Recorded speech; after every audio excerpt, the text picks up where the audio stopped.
Hey y'all, so welcome back to my channel. Welcome back for an update on my pregnancy.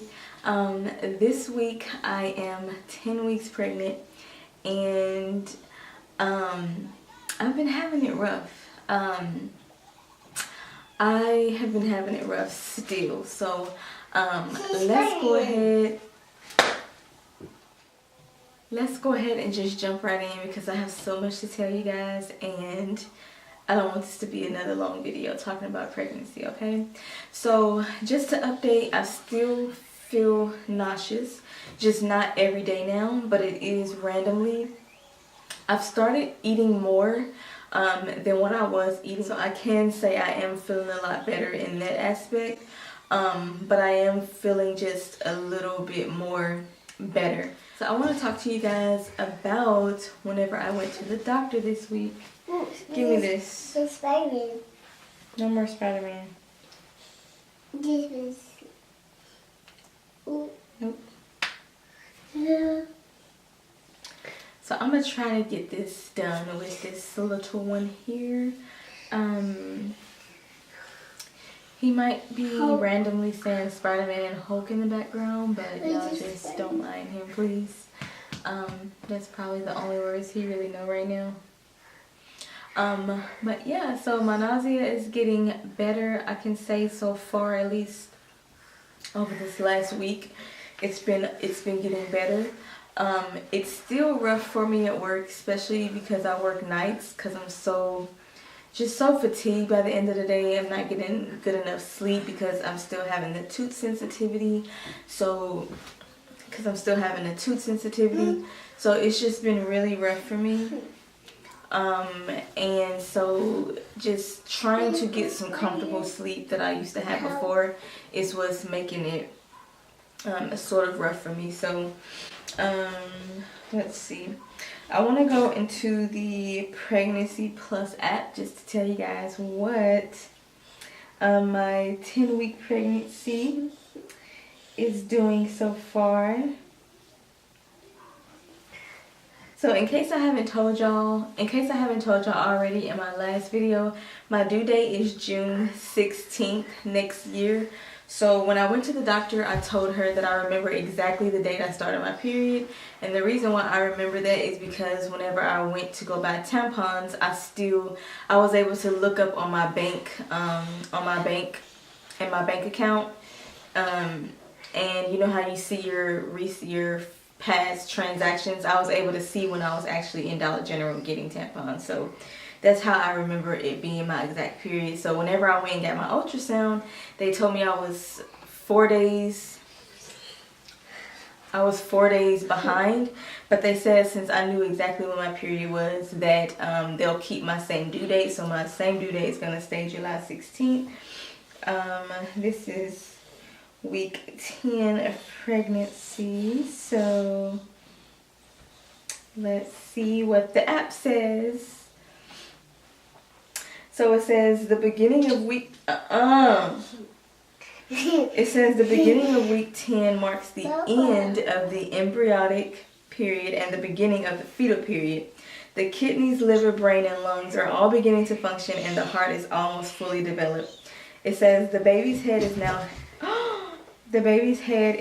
the half size of the body and the little tail that made him or her resemble a tadpole is starting to disappear. It says with an ultrasound Doppler, my doctor may even be able to hear the heartbeat, which I did hear the heartbeat. And y'all, guess what? The heartbeat was beating 175 per minute. And so the ultrasound tech joked that I'm having a girl. So I really, really hope I am. Please, y'all, comment down below and let me know if you had girls or boys, like what your heart rate was your first or your second time you went to the doctor and they heard the fetal Doppler. I do know for a fact the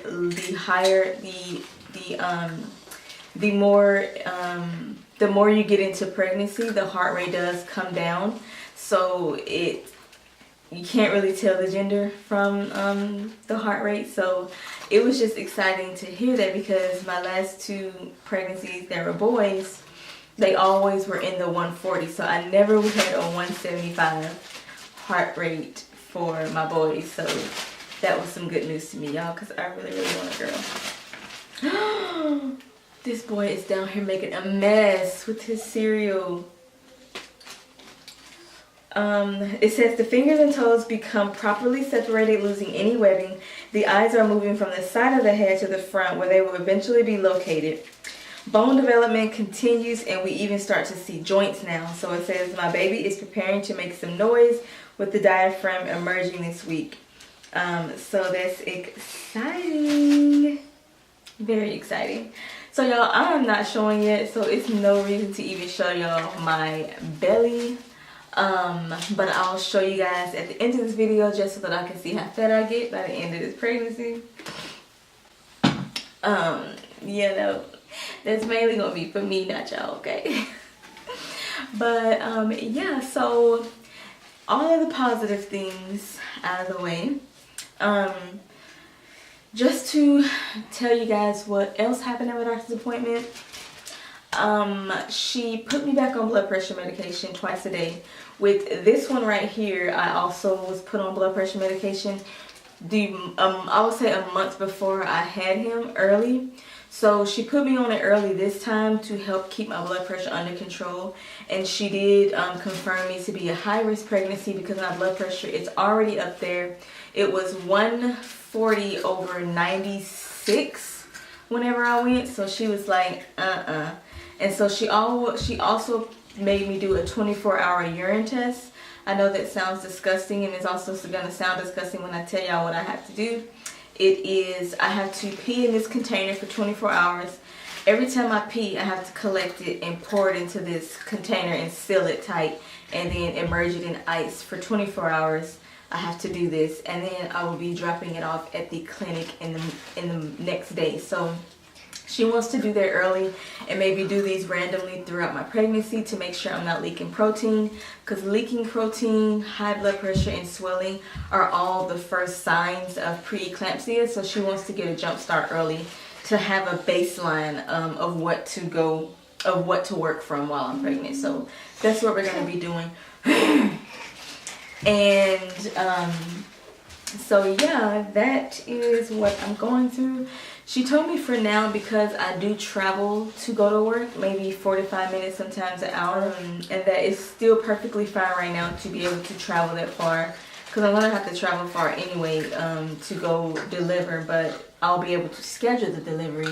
But she told me for now, just really keep track on how I'm feeling during these drives and stuff back and forth to work. If I'm tired, you know, try to stay in town if I have to go right back to work the next night. So I have been keeping track of that as well. I check my blood pressure. At first, when I first went to the doctor, I was checking my blood pressure like 8 times a day. But now I'm just checking it 4 times a day, because I check it before I take my blood pressure medication in the morning. I check it an hour or 2 after I take it, just to see how low my blood pressure goes. And then I do the exact same thing in the evening time when I take it. I've also started getting headaches again, and I also got headaches with him as well. So she gave me this medication called Fear Set, which has caffeine, Tylenol, and another medication in there that I'm not even finna sit on camera and try to pronounce, because I pronounce medications so screwed up, y'all. And so I've been taking that for headaches.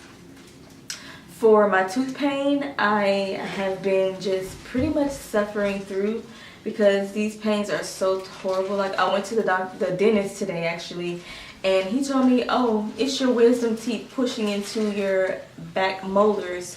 So you're going to have to go see an oral surgeon to extract those, and then I can go in, and I think I have a cavity on this bottom one. But I don't feel like it's cavity pain. You know that sensitivity you get from cavities? I really feel like it's pressure pain. That's how, when he showed me the x-rays, I was able to really understand why I'm feeling that pressure back here, because of my wisdom tooth. So I have a friend that I work with, and she was telling me that when she was pregnant with her daughter, she had a lot of tooth pain and irritability and everything. So her doctor told her, you know, it's because of pregnancy, the baby is absorbing a lot of your calcium. So he encouraged her to drink a lot of milk. So like, I drink a lot of milk, not as much as I usually would have, because at the beginning of this pregnancy I was feeling really nauseous. So I did drink at least 2 glasses today, and I'm gonna try to drink 2 glasses a day just to make sure I'm getting enough calcium in my body. So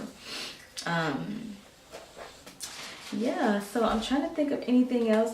I had someone comment on my last video and tell me that this is her first time being pregnant. So congratulations. And I told her that I would try to talk about things. We're kind of the same weeks pregnant. So I told her I would mention a lot of stuff that I can think of, especially being a first time mom. And for her being a first time mom, this is my 4th pregnancy. So I told her that I would, you know, try to get into detail and things like that. I do want to say to those people that are first time moms, pay attention to your bodies. Like, pay attention to your bodies. Really know any changes. I don't care if it's a little bitty small change. You can never be too cautious to get on the phone and call your OB. Do not wait till the last minute. Do not wait till things get worse. Get on the phone, talk to them, tell them how you're feeling, and let them let you know if it's nothing to worry about. Don't try to say, oh, this is nothing, it's, you know, I'll get over it, it'll go away, whatever, regardless of what it may be. Because that one little thing could be a risk for you and your baby. So make sure that you are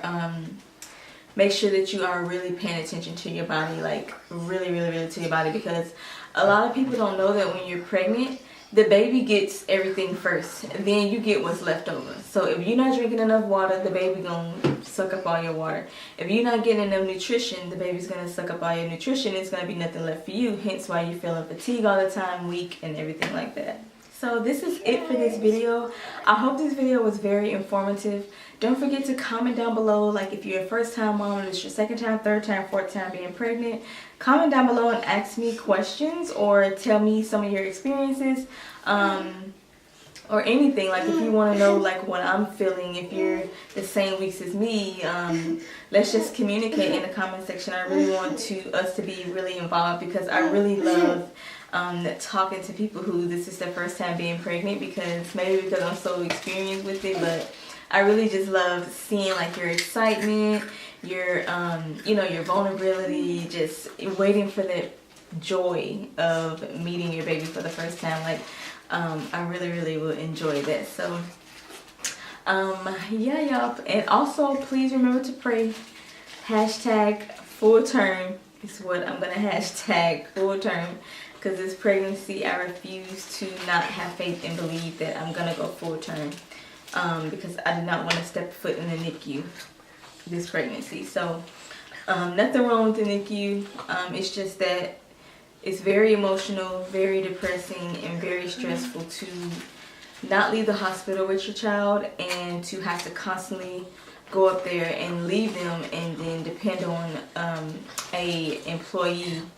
I say employee, I know they're nurses, but I say employee because not everybody act like a nurse, even though they are nurses. Stop it. Not everyone will act caring like most nurses are. So just knowing you have to leave your baby there who's helpless and completely dependent with someone, and they can't tell you what they've been through whenever you go back up there to go see them. So that's why I really just don't want to experience that again. So yeah, so until next time, you guys, I love y'all, and I will see y'all in my next video. Bye.